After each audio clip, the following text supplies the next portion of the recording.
Hello everybody, I Tushar Jain, CFO and Research Head of Ajayastromoneyguru. Welcome all of you today on 20th September 2021. In this special episode, I will be discussing about the Chinese real estate giant, that is the Evergrande's collapse, whose news is been circulating all over the globe, and the tension in Asian, especially the Asian markets, of the real estate collapse in China, and due to which the Hong Kong market is down more than 4% in today's session. Although the Chinese and Japanese market are closed today, therefore only the Hong Kong market is open, and a significant downfall can be seen in Hong Kong market due to this collapse of the Chinese real estate giant, that is the Evergrande. So we will discuss in detail the cause of its collapse and what will be its impact on the Asian markets or the Chinese market or the global markets, and also to the Indian markets. So the main reason of the collapse of the Chinese real estate giant Evergrande is due to the downfall in real estate sector and real estate prices in China, especially after the COVID-19. The investors of Chinese largest real estate company Evergrande started pulling their money back from the company, and the company does not have enough liquidity to repay all its investors, due to which the company is on the verge of bankruptcy. Also, it is a similar case of 2008 Lehman Brothers collapse in US. Also, since the majority of the fund is being allocated and been invested in various real estate projects of the company, and the debtors of the companies, those who purchased real estate from the real estate or properties from this company, also have also been defaulted in a large amount, due to which there is a liquidity crash in the company. And whenever the majority of the investors suddenly ask for their money back from any company, the emergency situation used to be occurred in that particular company. And since the whole real estate sector in China is really suffering, due to which this major tension has been occurring in the Chinese giant, that is Evergrande. So now a question occurs whether the collapse of the Evergrande really worryful for the Chinese economy or not. Then for that we need to consider the real estate sector, and if we see, the real estate sector contributes around 50 to 60% of the GDP, which shows that any mishappening in the real estate sector will cost a lot to the Chinese GDP, and which in turn cost a lot to the Chinese economy and Chinese stock market. And also, Evergrande is a huge company of around $300 billion. It is not any small company with low capital. It is a giant company of $300 billion. Also, the small defaults by the company is a regular thing for the Evergrande, as many a times before, also due to the labor protest for not getting wages by the company, Chinese army had to intervene.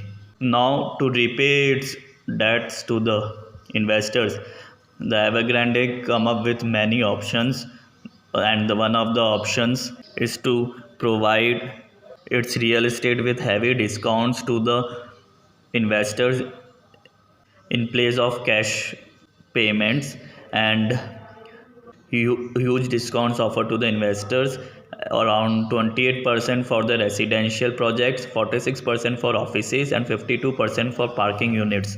So this company even giving parking units in place of cash to the investors at a huge discount of 52%. And for the investors who insisted for the cash payment only, for those, the company has come up with a plan of 10% to pay 10% of their principal and interest every quarter, with the full repayment in 2.5 years.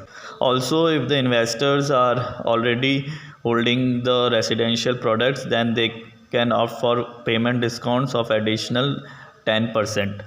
So, in short, the company does not have enough liquidity to repay all its debt to the investors, and investors are continuously knocking the door of the company for their to get their money back, and the debtors from which the company had to get money, they are also defaulting for their payments. So the company is in a very worse shape right now as far as liquidity is concerned, and its impact will be seen directly on the Chinese economy and Chinese stock market, as well as the Hong Kong stock market, as the Hong Kong markets is directly related to the Chinese markets. But now we have to see whether it is harmful for the Indian markets or not. So for the Indian markets, this impact is not expected to be shown on the worst side for the especially for the short term perspective. But if it continues and it continues with more such companies, then the global sentiment of the markets and around the globe will definitely affected, and it will in turn affect the Indian markets also. Also, it is expected that Chinese government and Chinese financial institutions will also come up with some plan to fund this company Evergrande, and the Chinese government will also not want the Chinese giant of the real estate, that is the Evergrande, to collapse. And in previous years also, whenever the especially the some of the real estate companies started to default, the Chinese government have come up with their uh, packages and the debt equity to debt scheme, from which the Chinese government give debenture in return from the equity to the company, from which the company repays their debt, and in future they will repay the Chinese financial institutions or the Chinese government. Therefore, for the short term, the Indian markets are not expected to react much. But if its crisis, the real estate crisis in China continues, then it will definitely affect the Indian markets also. So that is the brief and somewhat conclusive detail about the Chinese company Evergrande's collapse. I hope you liked our I hope you liked our episode and our information which we gave through this episode. So for more such episodes, keep tuned to Ajayastromoneyguru. Also, for the new viewers who haven't subscribed till now, do subscribe our channel so that you can get timely notification whenever we upload new episode on any stock market related updates, agro commodities, bullion, base metals, currencies, etc. So I thank you and good day.